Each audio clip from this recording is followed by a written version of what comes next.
Good morning, everyone. It's 6 minutes after the hour of 6 a.m. It's Tuesday, June 4th, 2019. 50 degrees outside. Nice, balmy day this morning, Shane. The sun is starting to peek over the mountains as I come into work in the morning. So, it's like someone flipped a switch and all of a sudden, hey, we have light. Yeah, it's spring. Well, we're looking for snow this weekend. So, what can I tell you? Yes, we are.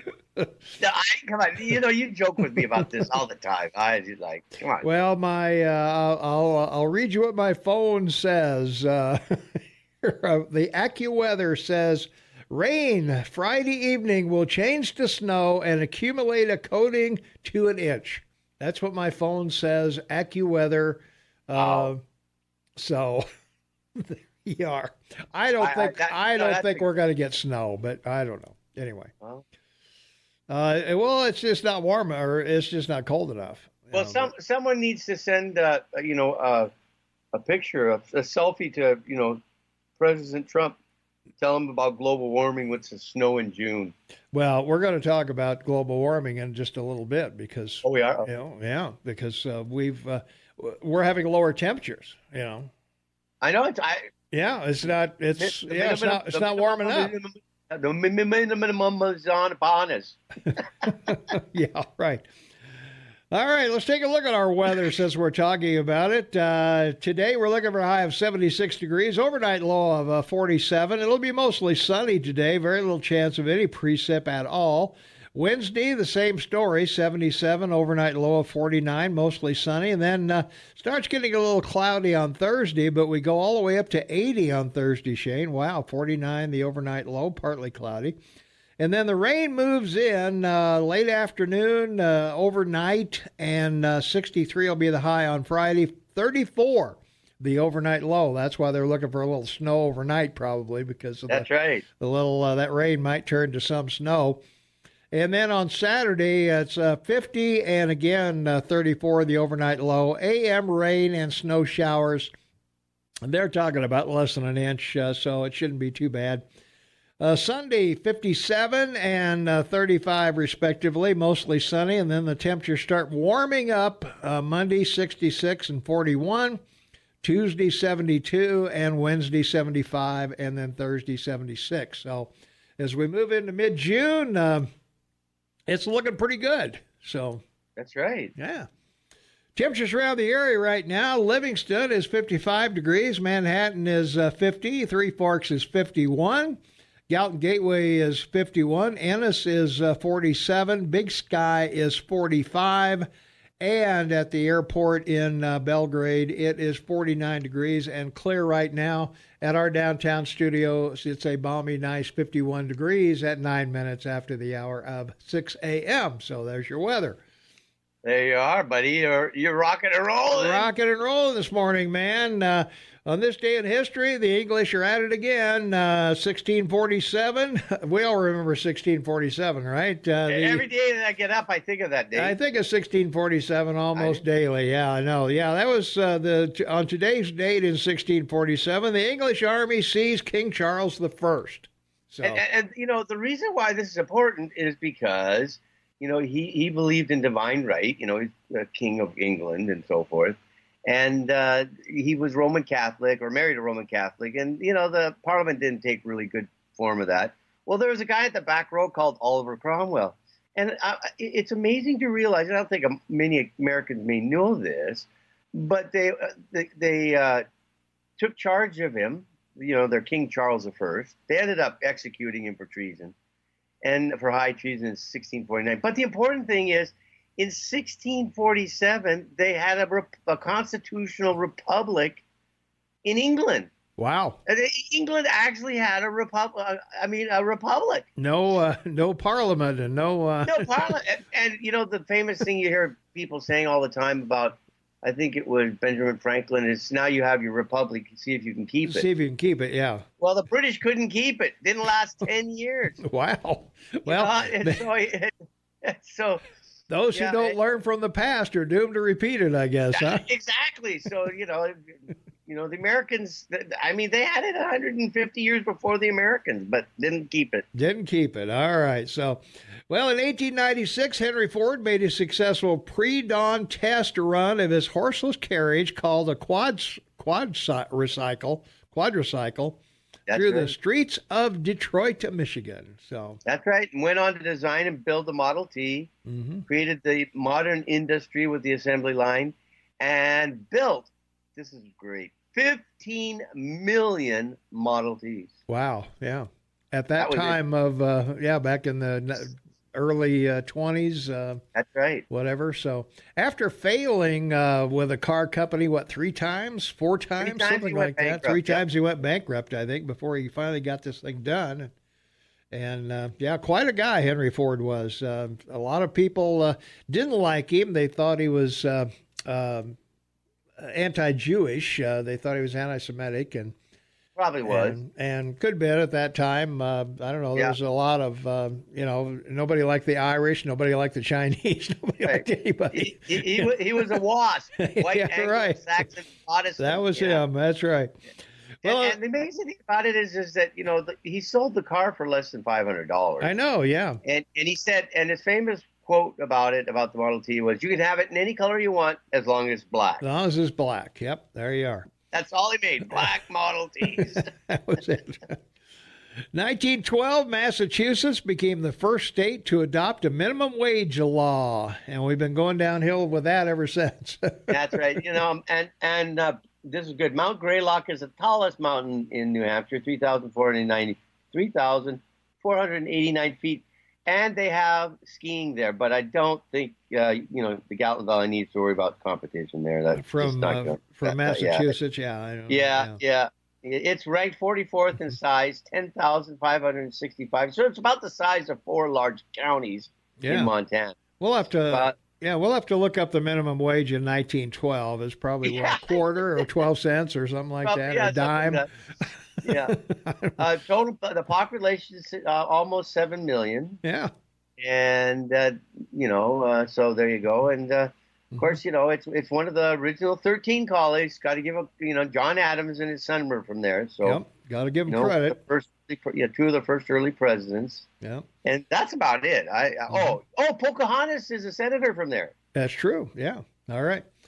Well, a really big day today because we've been talking about 2020 being the year of the woman. And in 1919 on this date, Congress approved the 19th Amendment to the U.S. Constitution, guaranteeing citizens the right to vote regardless of their gender. Actually, gender is technically speech. It should be sex. And sent it to the states for ratification. And the ratification comes a year later on August 18th, 1920. So when do you think the Democrats are going to have their convention? Not the end of July. Nope. They'll have it in August. They'll celebrate the year of the woman, and they should. And if the Republicans don't jump on board with this, they are going to be in real trouble, man. They're going to have to they're going to have to come to the forefront on women's issues here pretty quickly. But fortunately, the Democrats have already shot themselves in the foot, both feet, with abortion. So otherwise, that would probably be the deciding factor for a lot of voters. But, when you start killing kids at 5 years old, I don't know. Whatever, yeah. And the Green Deal, and socialism. They really, we'll see what happens. It's going to be fun. It will be fun, yep. All right, let's see. In 1940, the Allies completed the evacuation of British troops from Dunkirk, France.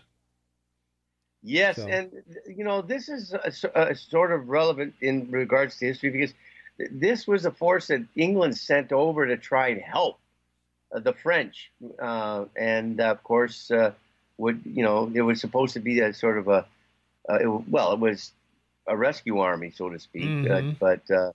Anyway, it was an expeditionary force to help the French fight the Germans, and they just got badly nailed. And Dunkirk was the harbor town along the Atlantic where they had to rescue them, and incredibly, they rescued 338,226 of 400,000 men. How amazing is that? Every boat, everything, anything that could float went. Churchill called the people of England to arms, and they all went and saved the Army. It's an amazing story. It really is. Yeah, it is. All right, we've got to take care of our farmers, ranchers, and cab drivers and truck drivers and everybody that brings booze, clothes, and food to you. So, Uber drivers, maybe we should throw Uber drivers in there as well because they got Uber Eats. That's right. We'll be doing that. So, we got Montana News and Agriculture, got the Headwaters Livestock Report, and a few other things. So, we will return right after Montana News and Ag and the Livestock Report and other stuff. 22 minutes after the hour of 6 a.m. It is Tuesday, June 4, 2019, 50 degrees outside. Shane Matobin on the line with me from Vancouver, British Columbia. Half man, half amazing. Tom Eagleoff, your morning mayor in the house. And you are listening to the KMMS Morning Soapbox with Tom and Shane. And we're happy to have you along with us today. And thanks for taking us with you, whatever you're doing this morning here. If you're feeding the cows or milking the cows or feeding the dog or feeding your face or on your way to work or wherever you are. We're happy that you chose us to keep you company this morning. Also, Shane, we just passed a milestone, 800 downloads of our show. 800 downloads. Wow. 803. A Yahoo day. 803 downloads of our shows from the KMMSAM.com or the phone app, AM 1450 KMMS. And we really appreciate the support you folks have shown us, and we don't take that lightly. And we are very thankful that the support you've given us in the time that we've been here. So thanks very much for that. And, you can hear us anytime you want. And it doesn't even cost you 15 cents a day like Coast to Coast, that ripoff. Holy smokes. And our news is better. Our news is better. 15 cents a day to hear about UFOs? I don't think so. We're free.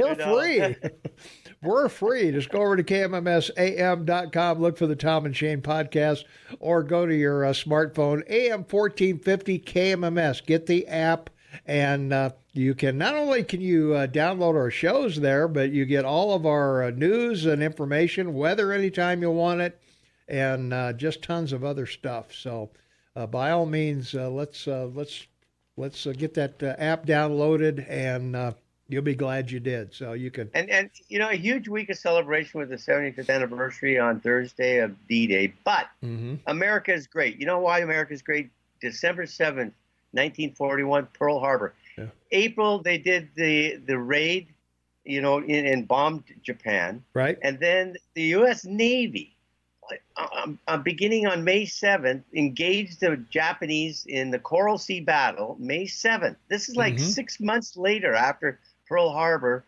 The U.S. Navy engaged the Japanese, who were intending to invade Australia, and it was a major battle. The Shoho was sunk by the Americans. There was a carrier fleet, or carrier of the Japanese, and the U.S. only had 2 carriers, 9 destroyers, or 9 cruisers, 14 destroyers, and 2 oilers, 128 airplanes. But they not only did they sink a light carrier and minesweepers and submarines and gunboats, 12 transports. They wiped out the entire transports of ships that 12,000 men that the Chinese or Japanese were taking. And the reason I bring that up is because we're now talking about the Battle of Midway, which happens in a month later in June, up in the Middle Atlantic. Now, this was even a most amazing situation. There were 3 fleet carriers you lost the Lexington in the Coral Sea, by the way. And then the three fleet carriers against the major strike force of the Japanese to invade to invade Midway. And of course, the Americans knew about it, but they were out there looking for them.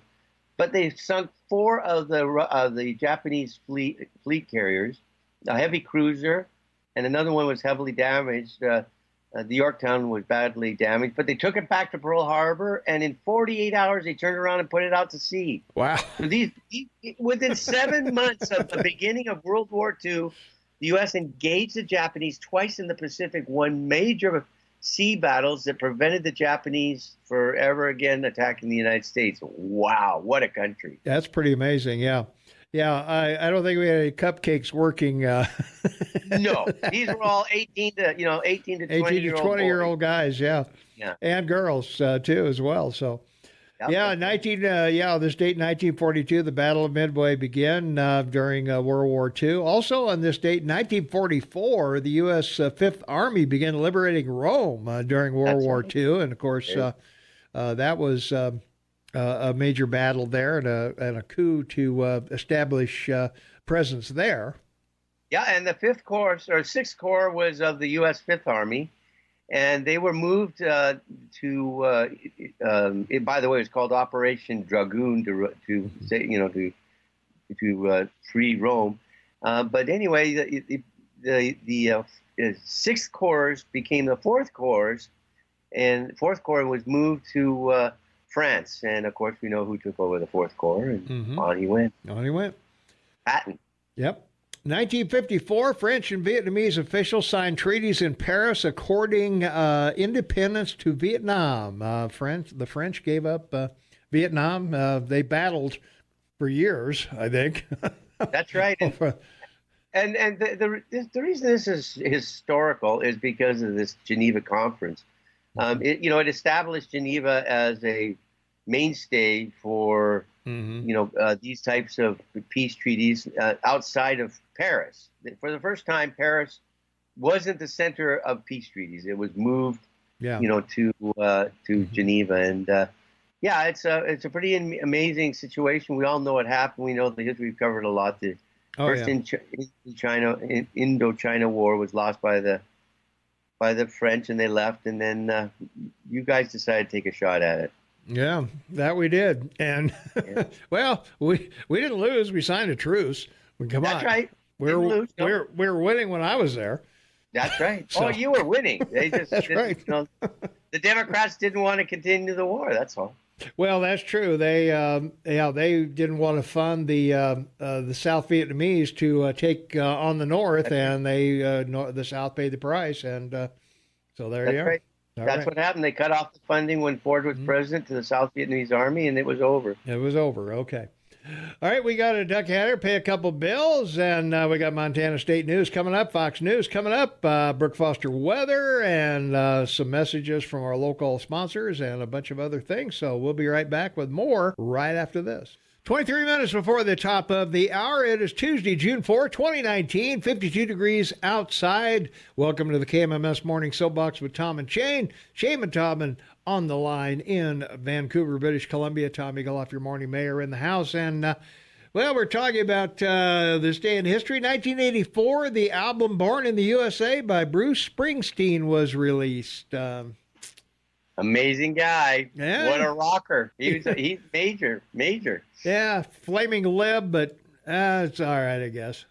Good guitar player. But amazing performer. I mean, he performed. Oh, yeah. It's like 3 hours. He's a big guy, and his band is big, and I have a place in my heart because my daughter, Cora, traveled with the band when they toured Australia last year and did their makeup and hair, and got a chance to spend time with the guy himself and got to know him. So how cool is that? Well, there you are. We've got a connection here, a morning show connection with Bruce Springsteen. I had no idea. Wow. Yeah.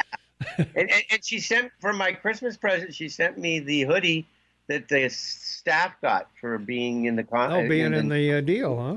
So you can't get it anywhere else. I'm the only one. Special. It's very special. Okay. Is it on eBay yet, or? No, you can't. And a hat. I want a hat. You got a hat too? Holy smokes! Well, okay, good for you. Well, this date 1985, the Supreme Court upheld the lower court ruling, striking down. I can't believe this, Shane. They struck down an Alabama law providing for a daily minute of silence in public schools. Jeez. Yeah, this is has to do a lot with. That very liberal member of the Supreme Court, and it's pushed everything to the left. And the argument, of course, was the separation of church and state. And right now they have this big decision they've made, and you want to hear about the military cross. So There is Yeah, no mention of the separation of church and state in the Constitution anywhere. Oh, I know. I know. It's a Stupid letter that somebody wrote to some Methodist or Baptist way back when. That's right. Yeah, it's a left challenge made to the Supreme Court, and again, that you've got this tendency for looking at this from a point of view of minorities, and of course, the atheists are a minority in your country, and you got to protect them, right? You can't hurt them. Yeah, but atheists have the right not to pray wherever they want. How come I can't do the same thing? I mean, they have the right to pray, not to pray anywhere. Well, Ruth Ginsburg, she's changed a lot of minds on a lot of guys' minds, on the court. She's done it, baby. Apparently. Well, in 1986 on this date, Jonathan J. Pollard, a former Navy intelligence analyst, pleaded guilty in Washington to spying for, of all people, Israel. Yes. Isn't that amazing? But, then you can understand on the same side why he did it, but still wrong, right? Well, on this date in 1989, the Chinese army troops stormed Tiananmen Square in Beijing to crush the pro-democracy movement. Hundreds, possibly thousands of people died. No record of it. And, of course, Ping was in charge at that time, and they had to call out the army because the crowd was getting restless, and it's a huge square, I mean, this is not a big place. Area. It's like the mall expanded to its outer bounds, beyond the pond, right? Yeah. In Washington D.C. It's a very huge area. Yeah. 1998, a federal judge sentenced Terry Nichols to life in prison for his role in the Oklahoma City bombing, along with Timothy McVeigh and others. No surprise there, right? No, that's pretty easy decision, I think. Well, in 2009, and we're going to talk about President Obama a little later, but 2009, President Barack Obama addressed the Muslims of the world in a speech in Cairo saying America has a common cause with Islam and never will be at war with the faith. Well, we all know where that came from, and the moniker of his apology tour basically was hung on him because of that, and regrettably, whatever the intent was, it ended up in the collapse of every major government in North Africa to the Middle East because of it. So, wow, what can you say? Know, right? Yeah. Well, in 2011, I don't remember this, Shane. Lina, Lina, won the French Open Women's Championship, becoming the first Chinese tennis player to win a Grand Slam. So yeah. Lina, Lina, Lino. I don't know. I don't care.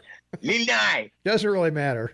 We got to take a break. We'll be right back. 13 minutes before the top of the hour. It's Tuesday, June 4, 2019. 54 degrees outside. Welcome to the KMMS Morning Soapbox with Tom and Shane.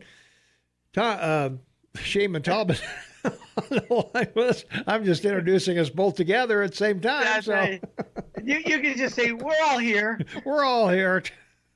Tom Eagle, your morning mayor, Shane Talbot, half man, half amazing, in Vancouver, British Columbia. And, well, it looks like the Bozeman commissioners will vote on a citywide parks and trail tax after a state law stopped the decision from going to voters in a general election. So that $200, that $16 pizza a month you were going to pay for parks maintenance ain't going to happen, at least right now. So we'll see how this works out. So if approved, property owners would have the opportunity to protest the tax. The commission sided with a backup plan to collect more money through the Parks and Trails Special District. With a 3-2 vote Monday, the vote means the city will eventually announce property owners it wants to create a district and give them time to protest. It's not optimum to do it in this way, in my mind, but doing the protest vote is efficient, Mayor Cindy Andrus said. So with the plan to create the district expected to unfold over months, Andrus added it will give the city time to describe their intention to residents, and commissioners have said the city's current system to pay for its parks and trails hasn't kept up. Well, that's because you're dumb enough to demand a park in every friggin' subdivision put up. And I mean, what did you expect in a growing community? Did you really expect, we didn't have a park in every neighborhood when I was growing up. We went to the school and played on the playground. Of course you did. Come on. Of course you did. Or we found the kid with the biggest front yard. I mean, come on. Or he found a couple of shovels and dug a hole. Well, there's something, yeah. I mean, come on. I tell you, man, I don't know, these guys are so stupid when they, let's just put something up, worry about how to pay for it later. What's the deal? Or worst case, they sit around, they go, oh, we've got some extra money. What can we spend it on? And so they sit around to think of ideas to spend the money. Yeah. It's pretty harsh. Pretty harsh. Well, Monday's vote rode on the argument that a district with a protest period gives the city a chance to get something set up this year, meaning the city doesn't have to write up special draft budgets. Well, of course. Yeah. Why should they be burdened with that? Come on. Well, that's right. It's like, a budget?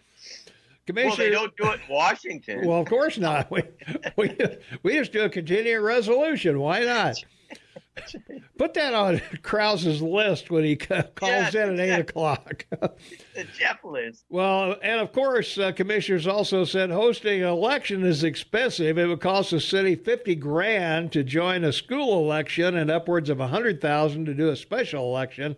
And of course, they were going to drop it on the November election, but they promised the city, or they promised the county, I guess, that they wouldn't go up against them on the Law Justice Center. Then they reversed track. They said, okay, we're going to add this $200 a year park fee on, and so people are going to have to vote for a Law Justice Center and a $200 park fee. What a crock. Yeah, I know. So it's yeah. Well, I got my Jeff list. There's not a lot, but yeah. All right, we got some things too. So. Yeah. All right, we got to take a quick break, and we'll be right back with more Morning Soapbox with Tom and Shane right after this. Always more.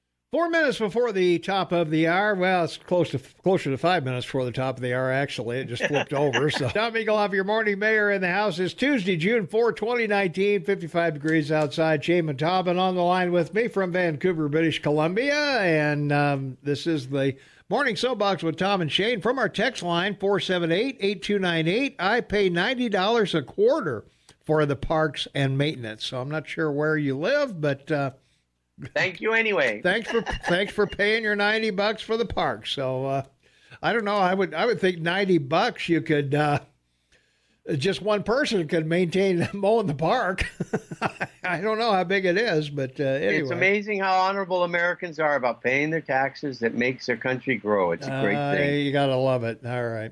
Well, once again, we got a lumber dispute going on, Shane. Two groups are asking a federal judge to block a timber project northeast of Bozeman, arguing the officials didn't look closely enough at the impacts of logging there. The Alliance for the Wild Rockies and Native Ecosystems Council have filed a lawsuit in federal court over the North Bridger Forest Health Project, a $2,300 acre timber project in the U.S. forest that was okayed by the U.S. Forest Service back in the fall of 2018. And the project authorized under provision from the 2014 Farm Bill that allowed the Forest Service to speed up logging in certain areas by designating the land as, say it with me, in need of treatment because of disease or insects. So, of course, we can't have that. We've got to leave the diseased and insect-laden trees there. So, for heaven forbid that we would get rid of that stuff. Nearly 5 million acres in Montana are under that designation, and the groups argue the agency didn't conduct the proper environmental analysis. Well, before. this is an environmental safe place with their bag of marshmallows, hoping for lightning so they can, roast the marshmallows. I guess. I don't know. The groups argue the agency didn't conduct the proper environmental analysis before deciding what lands were threatened. I don't know. What do you say? It I don't just get it. boggles my mind at the me way too. some of these folks think that, let's just leave disease trees out there. What the heck? Yeah. What Let's not do anything. Yeah. I want to. That's my idea of a good afternoon. The sun's shining. You're out there walking through the diseased trees, and I don't know. That's my. If that doesn't say Montana, I don't know what does. Yeah. You're walking through a dead forest, and as an environmentalist, the decent thing to do would be to take them down, right? I would think so. I would think that would be. I would think that would be exactly what we want to do. And by the way, just to mention this, it's really dangerous for loggers to go into a place like that with chainsaws and equipment because any spark could start a fire around. Well, sure, yeah. Well, I mean, this is not a safe job in a wet forest where they're cutting trees. Well, and you're talking about 2,300 acres too, so let's take a quick phone call before we have to take a break. Caller, you are on the Morning Soapbox with Tom and Shane. What's up? Hey, this is Aaron. How you guys doing? Good, Aaron. Real quick, because we're up against the clock here pretty quick, so go for it. Yeah, I hear you. I just want to let all the Democrats out there know, the ones that bought my boat for me, that we're going to be taking white privilege out on the lake, just me and my two white boys this weekend, and we're going to be enjoying a fishing trip. All right. And that's what we're going to do. So that's all I wanted to say. You guys have a good day. All right. Thanks, Aaron. All right. We'll be back right after the news at the bottom of the hour. Stay tuned. Hey, don't forget our poll question of the day. What about your toothpaste? How do you load the toothbrush? Do you use water, then paste, then water? Do you use, I don't know, just paste, or what do you do? So go over and vote in our poll at KMMSAM.com or on our smartphone at AM 1450 KMMS, and we'll record your vote and you have a little fun over there with it. We'll be right back right after this. 6 minutes after the hour of 7 p.m. It is Tuesday, June 4, 2019, 57 degrees outside. Tom Eagleoff, your morning mayor in the house. Welcome to the KMMS Morning Soapbox with Tom and Shane. Shane Matobin on the line with me from Vancouver, British Columbia. And, Shane, in Bozeman on the Montana State University campus, daytime highs during May were 7 degrees cooler than average. If you're counting, that runs the string of consecutive below average months to 12. Yeah, that's, it's a remarkable reality. And we talk about this a lot, the whole thing about climate change is a theory. It's not proven science. And, the whole world is turning itself upside down over a theory. Yeah. And that's what science is. It's either fact or theory. And the only natural science man's created is mathematics. And as we say, people lie, numbers don't. Yeah, there you are. So, the modern minimum, you need to look at 4 years of real science of sunspot observation. And we talk about this all the time. Sunspots are what warm the ionosphere and keep the planet hot. It is not sunlight. Sunlight grows things on our planet, but it doesn't heat our planet. Sunspots do. And we're heading into a minimum of them. And, by 2015, the mean temperature of half of North America could be 30 degrees year round. That's scary. That is pretty scary. Well, on May 19th, the reading of 39 degrees set a new record for the coolest maximum ever on that date, eclipsing the mark that stood since 2015.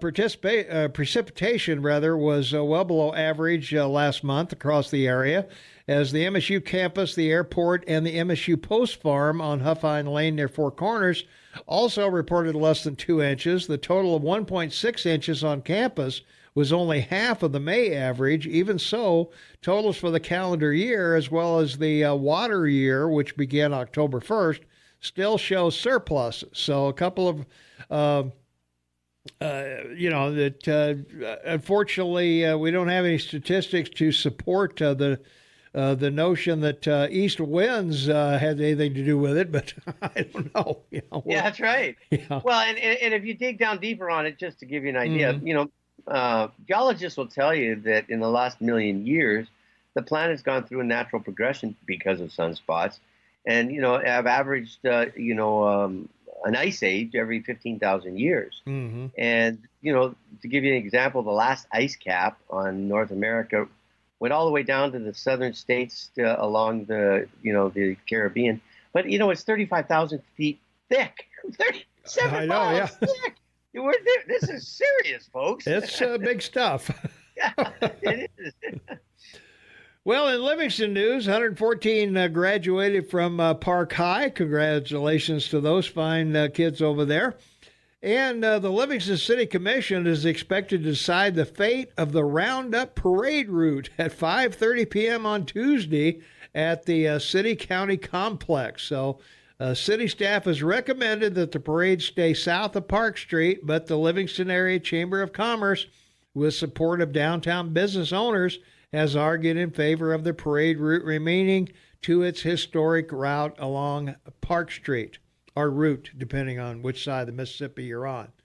So, well, that's right. And the great thing about parades in America is they're celebrations, unlike, in the communist world on May Day, right? Yeah. They'd have military parades. But the Americans have always celebrated things, and it's good commerce. Well, you get everybody in the city downtown on a day for shopping. And they go in the businesses and shop and spend money down there. What's on Park Street anyway? All the homeless are on Park Street, aren't they? That's right. I don't know. I don't think there's. No, I don't think Livingston is or Park Street's a home of homeless. Well, no, but it's like Santa Claus. The American. Yeah. The Americans in New York City, the big store owner created him back in 1938. Yeah. What for? Commerce. Come on out.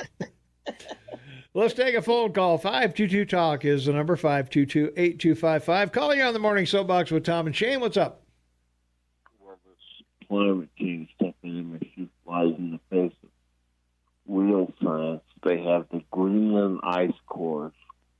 They drill ice cores that have absolute climate data for 6,000 years.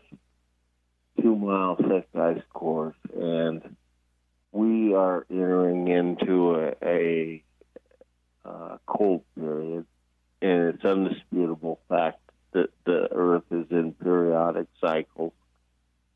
Those ice cores are indisputable, other than the Greenland the minimum dry ice period, which you hope doesn't happen when a comet hit and melted the ice cores overnight. If we're heading into a cold period, there's no doubt about it. There's no doubt about it. You're right. You can't do anything about it.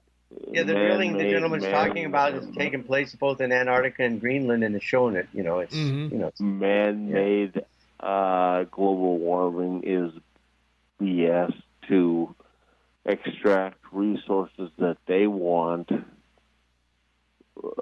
at your expense. Foreign aid, baby. That's all it is. Global warming is just foreign aid.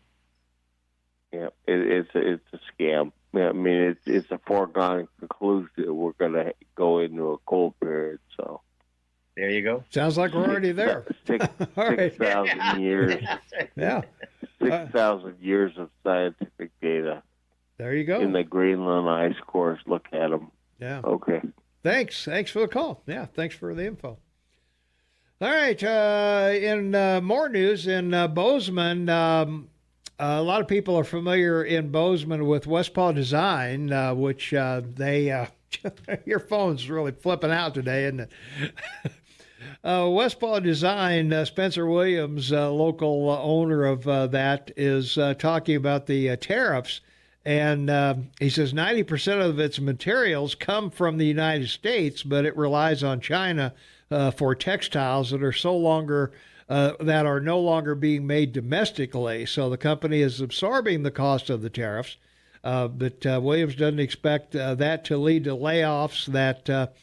But says the increased cost will make it difficult for the company to grow. So we wish them well over there. We hope that China and some of these other folks, Mexico, will come to the table and say, "Hey, let's start working together instead of working apart on this stuff." So let's hope that'll work. So let's take another phone call. 522 Talk is the number. 522-8255. Calling you on the air. What's going on?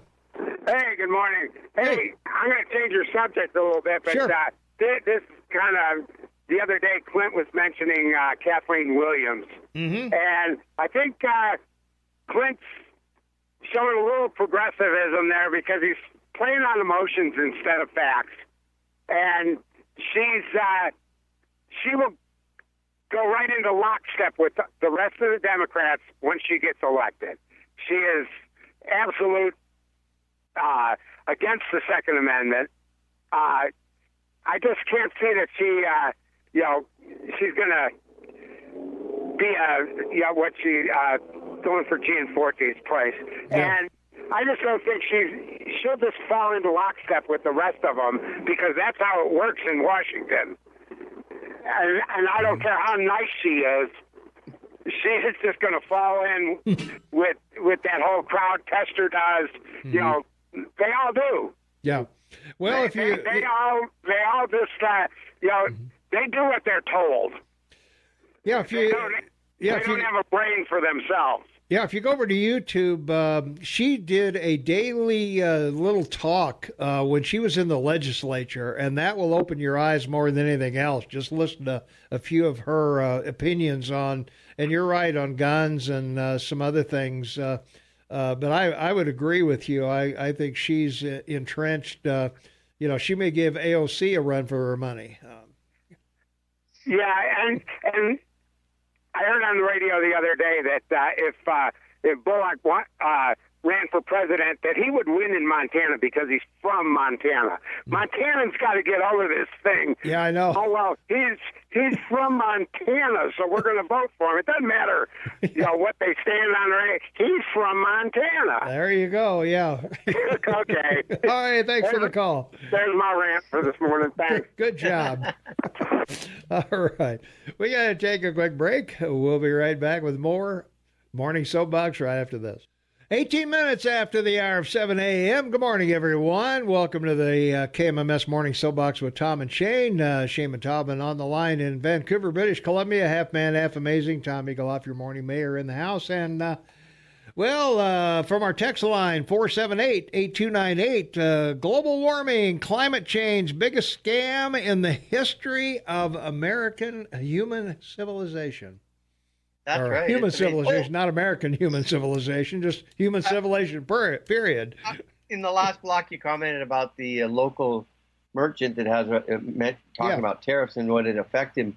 I laughed yesterday because Chipotle announced that if this tariff on Mexican goods coming from Mexico goes into effect, it'll affect the price of avocados. And they'll have to increase, you ready for this? Yeah. The price of a burrito with avocados by a nickel. Wow. I can't. That's a deal breaker for me. No more burritos for me if it's a nickel more. I mean, come on. Holy smokes. Let's take a phone call. 522-TALK is the number. Caller, you are on the Morning Soapbox with Tom and Shane. What's up? You two guys are a pair, you know that? Well, we try. Have too much fun. We try, I mean, I like listening to you guys. You're so full of it, it's running out your eyeballs. Well, that's true. Well, that's why we're getting the big bucks. Well, yeah, I understand that. And the callers. Well, I was going to come in and get a loan today. I need, Not from me, Shane, maybe, but. Well, that's what I was thinking. Go down there to Western Union and mail me a couple of million, will you, Shane? Yeah, right. In Canadian dollars. Hey, he's got that. Yeah, he's probably got that on him right now. Yeah, sure. Well, anyway, I got two things to say. Go for it. Number one thing is the reason I've called on this radio about Kathleen Williams. I want her to come on this radio station. Well, we'll certainly invite her. Everybody's right. Everybody's welcome here. We're not going to beat anybody up. Just tell us what you think. And that's right. I want her to come on, and I've given her an accolade or two. And I want her to come on and tell us just exactly what her position is on Trump, on the the economy, on immigration. And if she'd like, I'd debate her. But the thing is, we've got to know more about the people that's running for office than what we hear. She goes all over the country, and she's talking to people in various different little meetings and stuff like that. And that's how you get elected. Sure. Well, let's go on Aaron Flynn's show and on your show and let her expound upon her beliefs and how she can help this United States. Yeah. Yeah, but someone's got to warn her because, Tom and I have this deal. He's a good cop, being the righteous eagle man, and being the Canadian, I get to play good bad cop. She's the bad cop. So, but I wanted to correct Shane a little bit from yesterday. Okay. You were absolutely right when I said about the navigation of the Mississippi. It's in Article 8. That's right. Of the treaty. But you didn't say now, Shane, that everything that we won from the British we had to give back. No, in Article 3, I read it. They gave up all rights to everything. And we had to give it back. Yeah. We had to give... No. Oh, yes, it says right in there, in two places, that we had to give everything back. To whatever we won, we had to give back, and whatever they won, they had to give back. That's what it says, Jane. Okay. And anyway, I just wanted to say that I enjoy you two guys on the radio. Well, good. Well, I do, Tom. I really do. Well, we hope so. We're sitting here guessing what you want to hear. So. Mm-hmm. Well, let's see what we can do. And the reason I said, getting back to Kathleen, the reason I said what I did, I know Kathleen not real well. I've met her a couple of times and one thing and another, but I want her to, I think it wouldn't hurt to have a woman represent us in this country, but if she represents the right thing. And, the men has been running the country for a long time, and I think it's time that the women had a say here. Now, Wellington D. Rankin's sister, I knew Wellington really well. He was a good friend of mine, and so was his lawyer, the other lawyer, the water lawyer, Arthur Akers. And we talked a lot about politics whenever I'd go over there to see him. But anyway, I want Kathleen to come on this radio show, and I want her to come on with you, Tom, and Shane, and I want her to expound upon her beliefs, what she could do for this country on them three different things I mentioned. Okay, so sure. the people, we the people, the Gallatin County's got to turn Democratic, rather than a Republican stronghold, and it used to be pretty much all Democratic. Yeah, years ago, it did. So it doesn't matter whether you're a Republican or a Democrat or whatever you are, as long as you can do something that's better for our nation and our people, not only the government, but our people. So I'm inviting her, and if she'd like, I'll debate her on anything she wants to debate. Yeah. Okay. So Kathleen, if you're listening, come to the radio station. There you go. Thanks, Cliff. You betcha. Bye. All right. Come play in the morning sandbox. Yeah, come play. Yeah. Well, we've always had an open door policy for any politician that's running for office that wants to come in and espouse their views. They're more than welcome. We'll be happy to give them.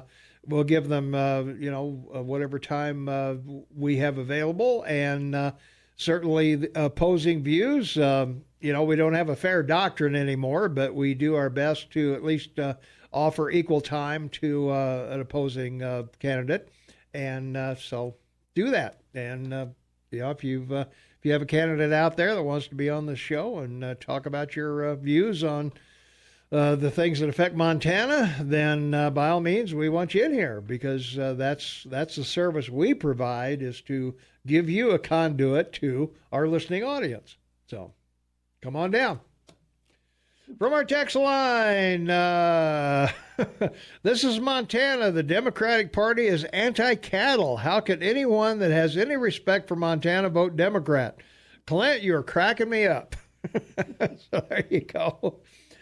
And we read the other one, global warming, climate change, biggest scam in the history of human civilization. The reason I come back to that texter's comment is that Shane's been espousing for years that the reason for this climate change thing is, and he mentioned it earlier, it's a replacement for what? Foreign aid.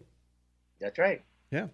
And our generation paid billions being told to help the world. And really all it took was the collapse of Russia and China. And, within 7 years, 30% of the world's poverty was lifted up into middle class. So, it didn't take foreign aid. It just took acceptance of capitalism on a global basis to create greater wealth for people to move from the, into the developing nation clause, because we're in first world. We already belong to a golf club. Yeah, that's true. Well, I think, who can be against, United States, one of the biggest polluters on the planet? How can anyone be against us giving carbon credits to Africa that, barely knows how to make fire? Right. Well, India and China refused to pay anything. Well, yeah, until Obama cut a deal with them where they could pollute to their heart's content till 2030. Yeah. Where we're supposed to. That's with the Paris Accord, and that's why that's why Trump got out of that and said, "No, I don't think so, guys. We're not gonna do that. I mean, we'll keep plugging away at clean air and clean water here locally, but we're not gonna be held up and But China not being held accountable, India not being held accountable, a lot of other areas not being held accountable. And there's no teeth in the Paris Accord anyway. There's no penalty. There's no fines. There's no jail time if you pollute. And as we reported last November when they met in Paris about the Paris Accord, everyone else, the only country that reduced its carbon output was the U.S. by 2.5% in a year. Mm-hmm. While China's, India's had gone up 10 to 15%. Yeah. So, I mean, not even involved, we're doing better than the rest of the world. I was going to say, there's no reason for us to get into a thing with this, particularly when it has no teeth in it. If you're going to fine China or fine India or fine us, then maybe you got something to work with there. But who's going to enforce that? And even so, who's going to come over and collect it? Well, and the other thing that was terrible about the Paris Accord was that Obama did try to get in it that third world countries would have to purchase the clean air burning of coal that the U.S. had developed, the technology. Well, China and India didn't want to pay for it. Yeah. Well, of course it wasn't included. They could reduce their emissions drastically if they used the technology that the United States developed back in the 70s and 80s because of acid rain. We know that story. We talked about it. Absolutely. All right, we got to duck out of here, and Montana State News up next, Fox News, Brooke Foster weather, and some of the local words of wisdom from local sponsors. So stay tuned. A lot more to go. We'll have Jeff Krauss will be on the phone with us at 8 o'clock, so stay tuned for that, and we'll be back right after this. 23 minutes for the top of the hour, and it is Tuesday, June 4, 2019, 62 degrees outside. We're looking for a high in the 70s today, I think, Shane, so excited about that. No precip in the forecast, but it doesn't look very sunny out there. Looking past our production into Michelle Wolf's moose and out her window. She has a window. We don't have a window. I hate it. We're in this stupid little room here. Well, I can't promise you fine weather because after the snow you get this weekend, it will be sunny. It's sunny here and beautiful, 80 degrees today we're expecting. Wow, 80 degrees. All right. Well, we're getting close to that in some of our stuff here. So let's see. One of the things you just heard on the news that when Donald Trump did the special, what was it, the thing where he wanted the money for the wall.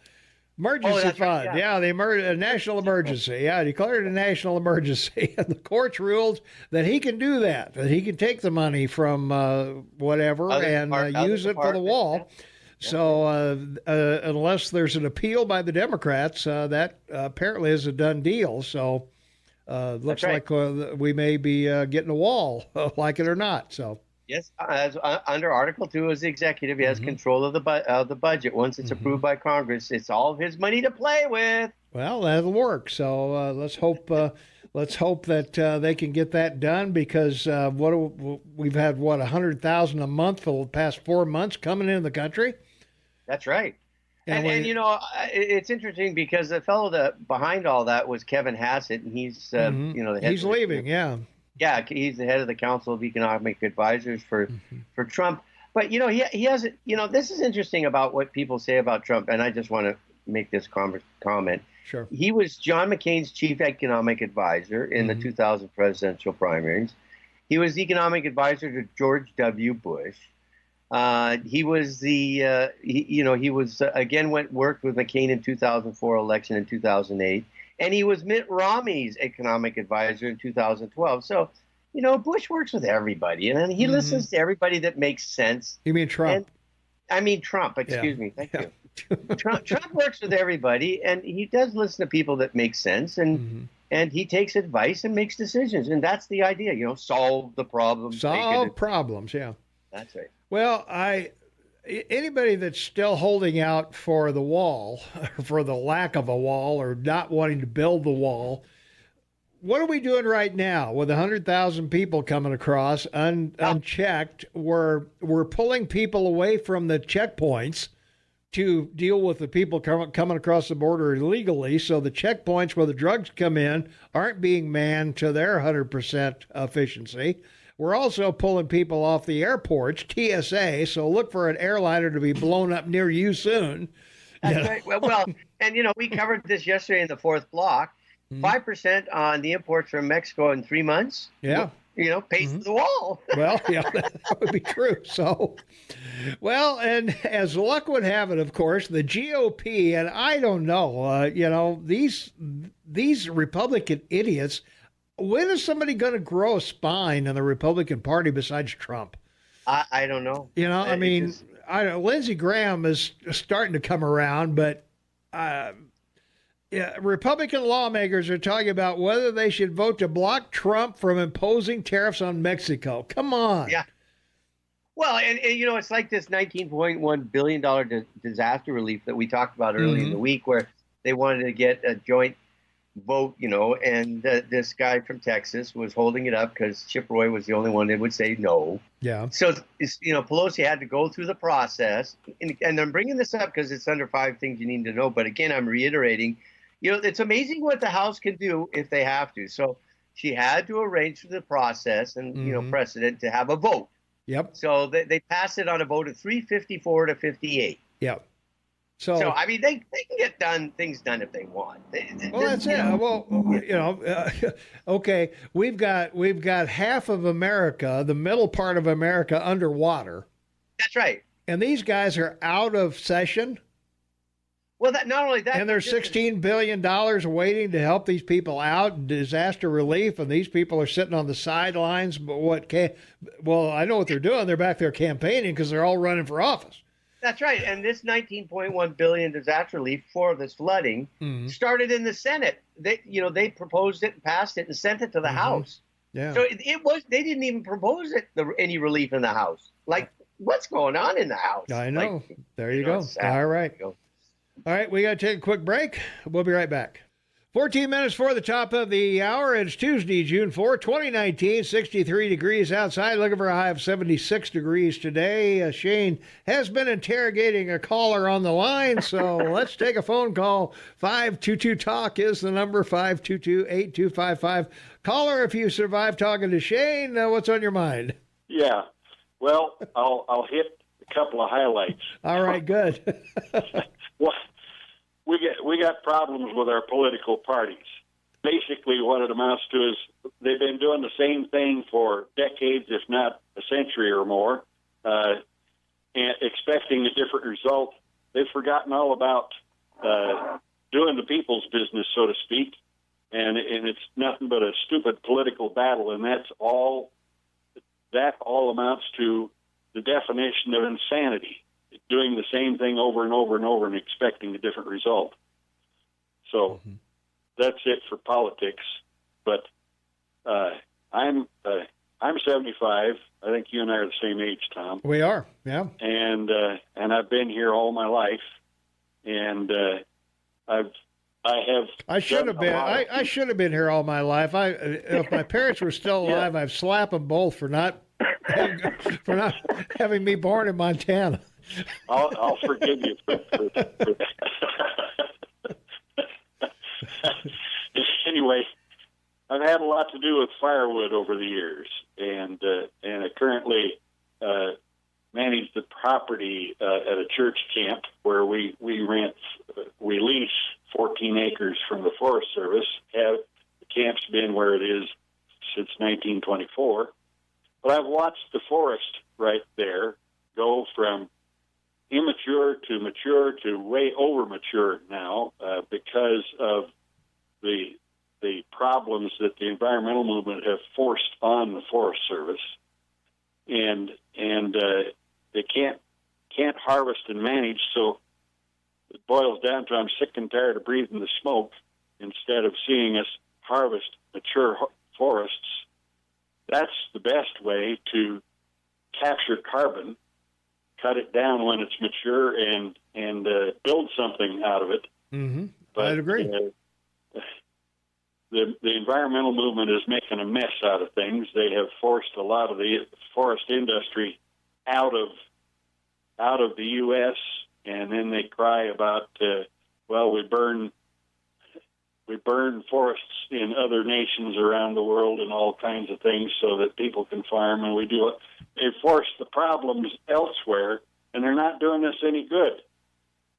I won't say that they've never done anything good to have, but most of the people involved in that movement don't understand that their leadership is using them. Well, just like that 23 acres we were talking about earlier, that they want to get rid of the beetle kill and all of the stuff in there, and the environmental people are saying, well, you didn't make an environmental impact study, or you didn't do this study or that study. I mean, that's our problem right there. And you're exactly dead on. The people in the Forest Service that know what should be done can't do it because of all of this nonsense, and they have forced the Forest Service to spend most of its money on things that it shouldn't have to spend it on. We're fighting fires instead of managing the forest. True, yeah. And that's not a good thing. Yeah, and then every year we bitch that how much it costs to, how much taxes we got to pay to fight forest fires. Right. When it'd be much easier for the private industry to come in and cut them down and, as you say, build something with them. Yep. So if you want to keep doing this same thing, just keep voting for the same people. There you are. Yes. That's it. Dave, thanks for the call. Great call. Yeah. All right. Take care. All right, we got to take a quick break. We'll be right back. 5 minutes before the top of the hour. It's Tuesday, June 4, 2019, 64 degrees outside. Looking for a high of 76 degrees today. Shane and Tobin on the line with me. Half man, half amazing. And Tom Eagleoff, your morning mayor. Welcome to the KMMS Morning Soapbox with Tom and Shane. And from our text line, 478-8298, good call. Referring to the caller that called in just before the break. So kudos. Somebody out there appreciated you, and we did as well. And also from our text line, 478-8298, for the millionth time, tariffs are taxes on Americans. Well, only if you buy foreign goods that are under tariff. If you buy American, there's no tariff. So buy American. And it's not a tax; it's a retail increase if it's carried over. If it is carried over, then you could call it a tax, but it's not really a tax. It's just a raise in the retail price. Mm-hmm. So it's a wrong definition. It's a talking point for the left, and it misinforms American of really what tariffs are about. But tariffs in the 21st century, I think, are a great thing. I just, look at we have a GST tax, general service tax. Right. We had $1 billion debt back in 1992, and the conservatives brought in the GST. It was 6%, and it was only supposed to be around for 5 years. By the third year, they'd reduced the $1 billion debt we had to $800 billion. And so they cut it back to 4%, and it's still in place. And now we're down to $600 billion. And then, of course, this prime minister we got has added $80 billion to it. But right. Yeah. The point is that it reduces. It's a way that everybody participates in reducing your debt. If it's directed specifically at the debt, and GST in Canada is. Right. And let's while we're talking about tariffs, let's talk about the 4 tariffs that protect American products: paper clips, sneakers, tobacco, and tuna. Pickup trucks. And tuna. And pickup trucks, 25%. Well, yeah. So there you are. So that's why Ford sells more pickup trucks than Toyota does. That's right. So there you are. So, you know, as I say, if you buy American paper clips, if you buy American tuna, if you buy American sneakers, and if you buy American tobacco, you're doing okay. And if you want to buy the tuna that has a tariff on it, then be my guest. It's only a tax on yourself if you buy a product that has a tariff on it. That's so correct. If you don't buy a product that has a tariff on it, then so what? You're home free. That's right. Exactly. And as we have said, the millennials have figured this out as it's whether you want something or you need it. That's it. If you want it and there's a price increase on it, would you, in the last tax thing that Trump passed, salt, state and local taxes, no longer deductible. So is that a tariff? Right. Is that a tariff or is that a tax? That's exactly right. Yeah. Perfect example. Is that a tariff on your property and or your income? Then, hey, go for it, Yeah, exactly. It's all semantics, You say tomato, I say tomato. So there you are. Yep. So, as we say, talking points. Yeah, calling it a tax isn't going to make it a tax any more than calling it a tariff is going to make it a tariff. So there you are. So I'm excited about this. I know. It's going to be good because, as we pointed out, a year ago he slapped that tariff on Mexico and Canada for aluminum and steel, and both went down in price. And everybody said, "Oh, it's going to destroy the price of steel and aluminum, and everything's going to." Because people are buying American. That's right. So there you are. It's that simple. It's that simple. Nothing complicated here. Nothing complicated at all. Yeah. We are very simple here. We're very simple. Right. Numbers don't lie, Tom. People do. There you are. All right. Jeff Krauss is going to be on the line here shortly with us for the next hour. So stay tuned for that. We'll be, we got our Jeff list all ready to go. So we'll be badgering Jeff about who knows whatever there is. So I got to run down the hall. So hopefully he'll hang on the line until I get back. So we'll be right back with more Morning Soapbox right after this. All right, 6 minutes after the hour of 8 o'clock. It is Tuesday, June 4th, 2019, 66 degrees outside. We're looking for a high of the 70s, about 75 or 76 today. Shane Tobin on the line with me from Vancouver, British Columbia. Jeff Krauss will be calling in shortly, hopefully, so we'll be chatting with him. But we can continue on with the 5 things you need to know, certainly. And the big one, I guess, of course, is Trump in England. And are they going to cut a deal with England separately from the EU? I would think they would, but they don't know what's going to happen until this Brexit thing breaks in October, Shane. Well, and I think he's made it clear, and that's why I met with the Queen. And it's a fascinating thing, My goodness, this woman's amazing what she's done in her lifetime. But having said that, yeah, it's important the trade routes are realigned, and it's not just England; it's the Commonwealth. So it's 28 countries. So I mean, it'll be a major deal, and it will shift trading to the third world that the United States should help develop. Why not? It's a good thing. Mm-hmm. Well, I think so, and we're certainly not going to cut England out, and I don't think there's going to be a conflict between making a trade deal with England and making a trade deal with the EU. That's right. exactly. And or what's left of the EU. Well, that's right. Yeah, exactly. Very good point. If there's the righteous anybody, eagle man strikes again. If there's anybody who can afford us anymore over there. Well, I think people need to just walk around sometime to Costco. Don't go with a list. Don't go with any intent to buy anything. Just walk around and see where things came from. Yeah. And what you'll find is fascinating how many Southeast Asian countries provide things to the United States and through Costco. And this is what will happen. It'll open up all these countries in the Commonwealth to provide those kind of products at cheaper prices. And, there's some great stuff out there that could be made available to American markets that right now aren't really coming here. Yeah. Yeah. Well, that's what we're, this whole thing with China and Mexico and Canada and whatever, I think Trump is demonstrating to a certain extent that, hey, guys, there's other markets I can go to. That's right. I can go to Malaysia. I can go to Vietnam. I can go to Indonesia. I can go to India or, wherever. I don't need Russia. I don't need China. I don't need,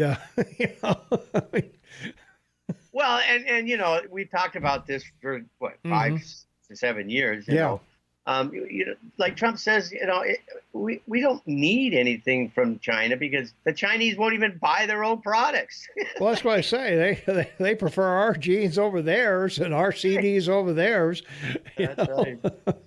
So I mean, this is the bottom line, and a lot of foreign markets realize that, and that's why they block American products. And no one talked about this. Neither party talked about it.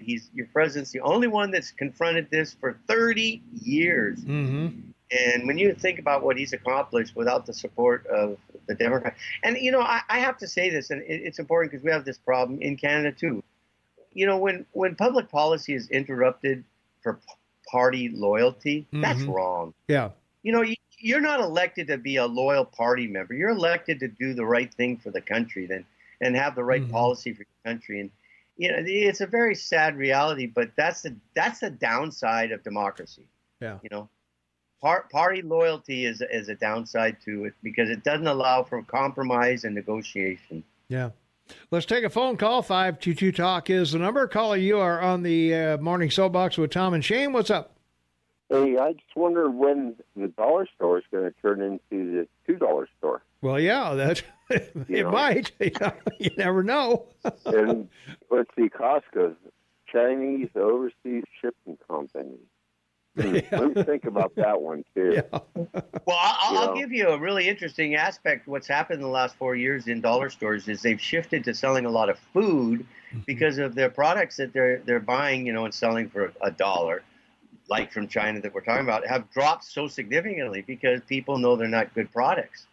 And so, right. and it's had a real impact, like Walmart did when they took on food, started selling food. We talked about that, Tom, right? And so now you've got dollar stores competing with, small stores for, products that, you go down to the corner store and buy, you can buy at the dollar store cheaper, food-wise. I'm talking about. Do you realize, Shane, that the dollar store, Family's Dollar out in Belgrade, and they're just almost as big as Walmart, technically. I know. When you put them all together, they're just use different names. So but if you go in there, a third to a half of it is food. Some kind of food, candy or food or nuts or, what I'm saying. I mean, but it's a fascinating. And that whole dollar store industry is consolidated over the last 8 years. We've covered it here on the show. No one else has, but we've talked about it. And, It's just, as for a goof, the other day I looked up what $30,000 in 1918 would be, or pardon me, $3,000 in 1918 would be today, and it's just under $50,000. Yeah. That's your buying power, people. Goodbye. There you go. All right. Hey, thanks for the call. Yeah, Jeff's trying to get service. He just texted me. Or not texted me, he sent me a Facebook message. So we'll see. It's nice to know other people have the same problem I do. Yeah. We'll find out. Let's take another call. All right. Caller, you on the air. What's going on? So, my son lives in Florida, where they have a dollar store on every single corner, if you can of course. imagine. I mean, it's incredible. But last Halloween, my granddaughter came home with a bag of goodies from the little preschool student, and it had candy cigarettes in it.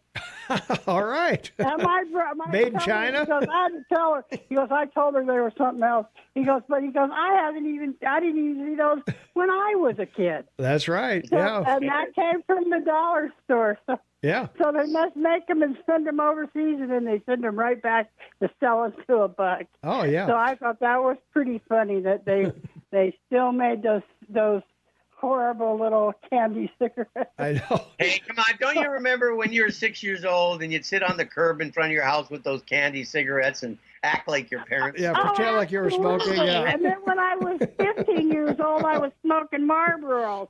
Well, there you are. So there you are. All right. Hey, thanks for the call. Oh, geez. I remember they had the toy cigarettes where if you blew in the end of them, they had powder in the end, and it'd puff out. Yeah. So you can sit there and puff. That was great. Yeah. What was it? I think sometime back. I think that Clint called. I think about smoke that cigarette. We had to find that song on here and play it. But yeah, boy, the candy cigarettes. Those were the days, weren't they? Yeah. Yeah, you could be just like the grown-ups. Just like the grown-ups, yeah, exactly. Yeah, and you got really upset if you had a pack of them and someone threw you in a swimming pool. Yeah, there you go. And they all dissolved. Oh, there goes my candy cigarettes for the day. Oh, man, those were, I don't know, I was thinking of some of the other... and we paid a nickel for them. They weren't much. Yeah, you could go out and collect Coke bottles and... take them down there and trade them for cigarettes or candy cigarettes, I should say. Yeah. But those were I'm trying to think of other offensive products that we had back then. I was going to say there's got to be some products that had black people on the cover or whatever, or the label, that were off the wall, or we had the Black Sambo this or whatever they were back in the day before. And the maple syrup. Remember the maple syrup? Yeah. And Jemima. Yeah, there you go. Yeah. Let's take another call. 522-TALK is the number. Caller, you are on the air. What's going on? Hey, I'm out here in Radio Free Montana. Jeff Krauss has joined us finally. Where are you? In Montana, you can't get service only near cities. Come on. Oh, it is. But I'm not even. Yeah, I just didn't even think about that. You think all along the road you'd have cell phone service, but here we are. Yeah, well, now you know. So yeah. Well, when 5G comes, you'll have it, baby. Yeah, there you are. So, 5G. I'll have satellite phone by then. All right. Well, we want to talk to you about a couple things, Jeff. We're going to take a break here and let you think about these, but. The park vote, I guess they decided to take that off the ballot, and the insurance won't cover the collapse at the Bogart Pavilion. So those are a couple things we want to chat about when we come back. I'm going to put you on hold. You can talk to Shane while you're while we're off the air. And it'll be a privilege. Yeah, and I'll be right back. All right, hang on. All right, we're going to duck out here, pay a couple bills, and we'll be right back right after this. Hey, Babbel's back. Ooh, I'm so excited. We'll be right back. Welcome back, everyone. It is 19 minutes after the hour of 8 a.m. Tuesday, June 4th, 2019, 66 degrees outside. We're looking for a high of 76 today. Shane Matobin on the line with me from Vancouver, British Columbia. Tom Eagleoff, your morning mayor in the house. And we've got the three-time mayor of Bozeman and current city commissioner Jeff Krauss on the line. And, Jeff, what about the Bogart Pavilion? No insurance on that baby. Yeah, I think people should not expect a cheap or quick repair, if any. I think that that's going to be a very difficult proposition to rebuild that. At first I got this intimation from different people that it was an unusual snow load caused by climate change, right, by global warming. And so, we had unusual snow loads. Yeah. And then I looked at the pictures, and the whole thing was rotten. There's one of the beams that's rotten, and there's a beer can stuffed in the rotted part of it. And it never occurred to me that we didn't have a Parks Department employee that would, maintain, go out and check once in a while, huh? Well, and put some. Every once in a while you repaint your deck. You own a boat. You put marine spar varnish on it. Even your front door. Yeah, right? that's true. You maintain your assets, and it couldn't have been that hard to pay attention to because we just built some. Refurbished the bathrooms out there. So we were, we've been putting money into that park. So people have been out there, right? And, I'm sure that I don't think it's a matter of money particularly. I'm sure the users, whether it was the farmer's market or the hockey players, would have pitched in for a few gallons of spar varnish and covered that up over the last 25 years. But to just let it rot like that, I'm incredibly disappointed. And I think it kind of goes to this, you want more money, you want more parks. Well, how have you done taking care of the one that we've given you already? And I think we've got an example of one that's not been taken care of at all. Yeah. Well, speaking of parks, if you guys already had the $200, there'd be no problem. You can fix this thing. I guess it'd be under the park fund, wouldn't it, or whatever? I don't know. Yeah. But anyway, what I wanted to talk to you about, also regarding the park fund, is that it sounds like the city is going to take this park fund off the ballot, and they're going to impose it anyway with public comment, whether the public wants it or not. I believe so. They said, well, it was an interesting thing, right? There's two ways to impose one of these, and we've done it with the rain and snow tax, the stormwater, and we've done it with arterial and collector. Those two, I think, are significantly different from this particular one, in that. This one is taking a huge amount of money out of the general fund, leaving that money. It's not taking the money out of the general fund, it's taking the expenditure out of the general fund, leaving that money and that taxing authority in the general fund to spend on other stuff, and then asking citizens to pay roughly $200 a year more. I think it'll be for parks and trails maintenance, and making them special in a way that neither the fire nor the police really are. They occupy a special position now, and if this happens, and they were going to put it to a vote, decided not to put it to a vote, and instead rely on protest. So property owners will have to protest. They'll get a letter. And then they have to, all property owners of the property have to sign the letter. And so if you own it jointly with your spouse, you both have to sign it for it to be a valid protest. The thing that bothers me about that is those are public. And if you think about people who own property, that are developing property, that have to come in front of the planning department and the planning department and the parks for the approval of their park stuff. They're all going to be on the record as if they protested. They're on the record as protesting. Wow. And I think that's wrong, right? That puts them in a very uncomfortable position. Imagine if you're an employee and a homeowner of the city, and in the city, and you don't particularly want this.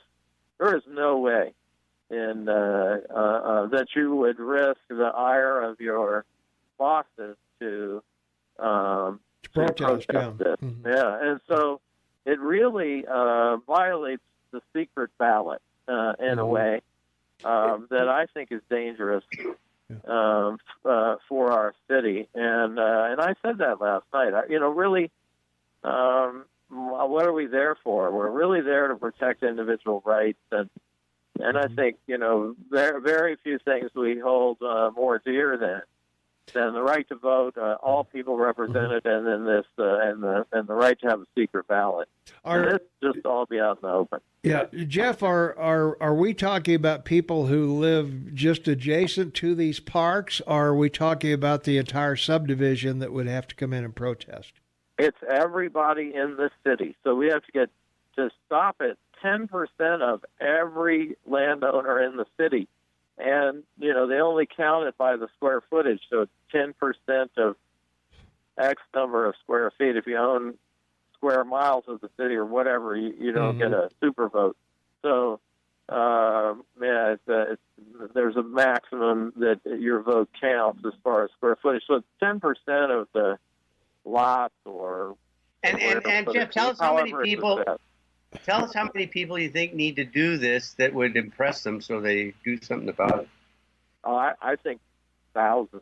Yeah. 1,000? Yeah, I was going to say, you got almost 50,000 population in Bozeman. Yeah. Probably 35 if you want to discount the university. But so 2 or 3% people sending in complaints would work. Yeah, probably. Remember, it's landowners. So, if you're not a property owner, you don't get a vote. Yeah, so, if you're a renter or whatever, yeah. Yeah. Man, I just, today, in this day and age, when we think about,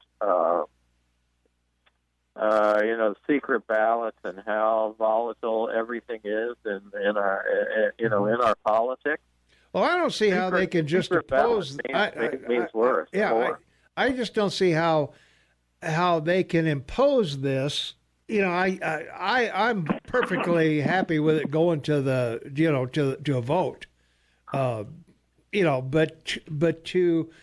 Because the record of the city commission is that we're pretty much going to do what we want to do. We're really not going to pay a whole lot of attention to public comment. Well, this is more than public comment. This is a protest. It's governed by state law. This is one of the ways that you can impose one of these, and we have before. The thing is, when we've taken spending authority out of the general fund, most of the time, now not back in 90 when we did the first street maintenance fund, but when we've done this most of the time, we've had a vote, whether it was when the firemen had their equipment fund, special revenue, or whether it was the police and they got a special levy, or whether it was 911 and the county agreed to take the whole thing over, and then leave and take that spending out of the general fund. Every single time we did that, in those three cases, we went to a vote of the people. All right, so we're at the bottom of the hour, Jeff. We gotta stop it there. So hold that thought. And we'll get back to you as soon as this break is over. We got Fox News coming up. We got Montana State News. We got Brooke Foster weather and some other things. So Shane and Jeff will talk offline, and we'll be back with more. Our final segment of the morning soapbox with Tom and Shane right after these important words. Stay tuned. 24 minutes before the top of the hour, we are talking with Jeff Krauss, Shane Matobin, and Tommy Goff, your morning mayor. And Jeff is on the line. Shane's on the line. And, we were talking about, Jeff, we used to have, or maybe we still do have, the neighborhood leader people that are in charge of a neighborhood. You okay there, Jeff? Yeah, I'm still there. Neighborhood coordinator. Yeah.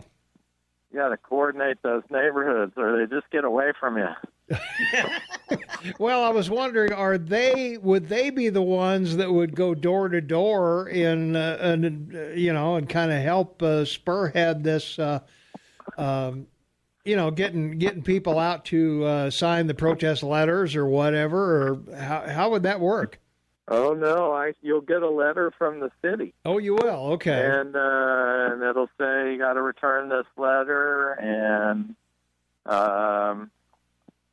you have so many days, and your everybody that owns the property has to sign, and it's pretty complicated instructions. Yeah. and you have about 60 days from the time they send the letter to return it and protest if you want to do that. And then they'll all be counted. The commission will decide if there is a sufficiency of protest, and if there and whether or not whether there's a adequate number of protests. And if there are, then the commission can actually decide, well, yeah, a bunch of people protested, but now we're going to have an election. And they actually talked about the advantage of doing this petition. The protest method was if enough people protested and disqualified it, well, then they could come right back and have an election. Well, I'm almost afraid to ask what a mailing to all the property owners in Bozeman is going to cost the city. Well, not as much as an election. Well, that's true, but elections are expensive. They are expensive. $50,000 to $100,000. Yeah. So. What are you talking about? $5,000, $10,000? I'm sure, probably 20, 25. I didn't ask that question. How much did it cost? Maybe only 10. You might be right. Well, only 10. Well, good. I'm excited. How many pizzas is that a month? Yeah, that's a few pizzas, but So. And of course, they talk about how it's cheaper, but I would tell you that elections and doing the electoral process, all of that is. I mean, that we recognize that takes time, and sometimes it's inconvenient to go to your voters. It'd be so much more convenient when you can just act like Yul Brynner and say, "So let it be written, so let it be done." And then it's done, and you don't have to mess with all those other people. Well, it's my understanding that this tax was stopped by a state law. Oh, no, that isn't it. It's there's some confusion caused by a state law about how it can be imposed when the election can be held. So essentially, the commission wanted to have it the same time as the general election this fall, the same time as the county is having its election. Yeah. For their Law and Justice Center. Yeah. And the law says that if you're holding a special election, it can only be done for this kind of special district. It can only be in a special election, 1 or 2, in the school election in May. So those are the only 2 times you can hold one. Yeah. And I guess the advantage, if you're looking for the convenience of local government, to local government is if it were protested, if there were a sufficient 10% protest, then what could happen is the commission can turn right around and say, well, okay, that didn't work. We're going to put it on the May ballot. Yeah. And so then they get a second bite of the apple. And I think that's what they're proposing. That is their chief. It'll be great all summer to hear about what a wonderful thing this $200 tax bill will buy you, just like the Law and Justice Center got sold, right? That'll be the next thing that you'll be hearing from the... All right. banners hanging on Main Street. There you go. We got to take a quick break, and we're talking with Jeff Krauss, three-time mayor of Bozeman, city commissioner, and Shane Taubman, of course, and myself, Tommy Goloff. We'll be right back with more with Jeff right after this. 14 minutes before the top of the hour. It's Tuesday, June 4th, 2019, 68 degrees outside. Shane Taubman on the line with me from Vancouver, British Columbia. Jeff Krauss, three-time mayor of Bozeman and current city commissioner, is on the line also, and well, we're talking about the Parks District that they decided to take it off the ballot and make it, I'll open it up to the city, I guess. And according to Mitch Overton, Jeff, $10,000 is the cost of the mailing. And then you're also going to have staff costs, are you not, to do this thing?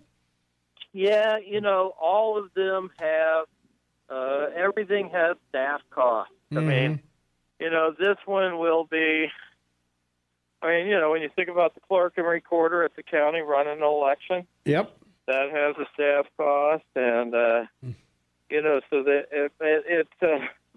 they all have that. I mean, that's just something that the government is messy and expensive, and that isn't anything that I, compared. Yeah. Much time comparing. I mean, it's just not it's going to happen one way or the other. Running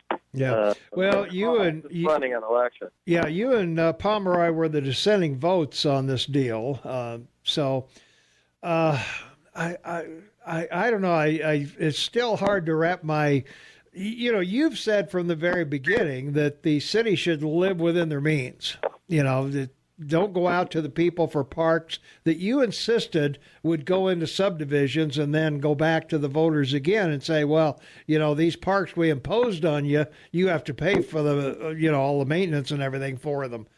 The city should, live within their means just like everybody else does. It's true. Yeah, it's true. But that's what I mean. It's hard. It's hard to get elected and then not want to do a bunch of stuff. Yeah, that's so true. If you get elected and you're an advocate for small government and that's just not a particular people don't generally get elected on that, controlling the cost and size of government. You want to go in and make things happen. Let's do stuff. Come on. We want to do stuff. Have a legacy, right. That kind of thing, right? Exactly, yeah. Why not, huh? Yeah, at someone else's expense. Well, that's what I mean. That I can't go over to my neighbor and say, "Hey, I'm a little short on the bills this month. How about helping me out?" My neighbor's going to say, "Well, why didn't you budget?" Well, it's going to be. I think this is something that's coming. I don't believe we're going to have much luck saying no to $200 a year for. I know there will be people that protest, but I think there'll be a lot of people that won't protest. I tend to agree with you. They're talking about. Property owners, if you have an average of 7,500 square feet, you'd pay about $135 for the first year and $184 by the fifth year. They want to do this, I guess, over a 5-year period? Is that what they're kind of talking about? Yeah, it'll be imposed over time. Yeah, and they created a similar one in 2015, didn't they, when we did taxes for street networks and stuff like that? Yep, those are similar. Yeah, they're similar. However, the one we did with arterial and collector, that money is going to go to build streets. That money is not going to go to build bureaucracy or build, be transferred out of the or create a space in the general fund for more spending there too. Those things are not. They're not completely comparable, right? And this one is going to be. This is going to be a double whammy, I think, on the people of Bozeman. Wow. Tell me, what are the fiscal year dates for the city? Oh, sorry. Yeah. Hey, hold that thought, Jeff, because we got to get the Rush update in here. It's kind of a lengthy break, so I want to make sure we get it in so we can take Shane's question when we come back. So hang on. We'll be right back right after Rush update, and here's Rush. It is 3 minutes we've got left here, Shane. Not much time. Let's do some from our text line, 478-8298. We were talking about tariffs on trucks. Toyota trucks are now made in America. Buy American. If you buy Ford, buy the extended warranty. There you go. Is Canada a third world country owned by Her Majesty? Well, we've covered that before. Only white male landowners should be able to vote in Bozeman.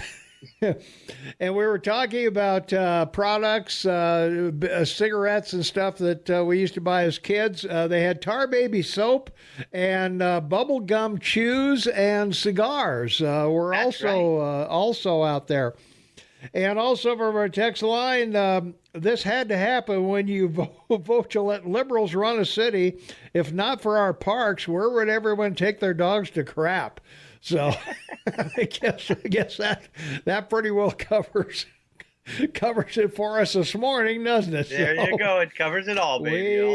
We touch all the bases here every morning from 6 to 9. So we're glad you came along with us for that. So we got about 2 minutes left here.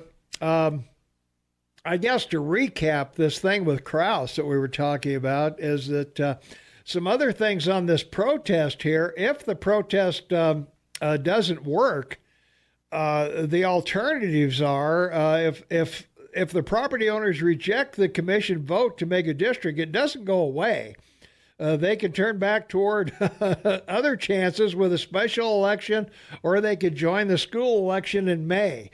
So I tell you, I hope the protesters turn out, because I would much rather see it on the ballot. If people vote for it, then fine. Hey, I'm okay with that. But, but to go through this protest process, and I agree with Jeff that, if you become a protester, that's going to follow you around, that whether your protest is legitimate or not.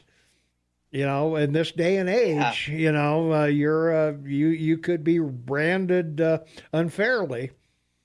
Well, and in most cases, a plurality vote, in these kind of elections with like 30% of the people voting. So if you get 30% of the people complaining, they're going to pay attention. Well, I would certainly hope so. So, all right, that wraps it up for us. Say goodbye, Shane. Goodbye, Mayor. We'll talk tomorrow. Everyone be happy, be safe. All right, buddy. Thanks for being with me today, and thanks to all of you for being with us this morning. We really appreciate that. Thanks for supporting the show. Hey, don't forget our app, AM 1450 KMMS app. You can listen to us anytime. All of our shows are recorded. You can get them over on KMMSAM.com. We just passed 800 downloads of our shows, and we really appreciate the support you folks give us out there. So thanks so much for listening to us, and we really are thankful to have you out there and to support the show the way that you have. And we'll see everybody back here bright and early tomorrow morning, 6 a.m.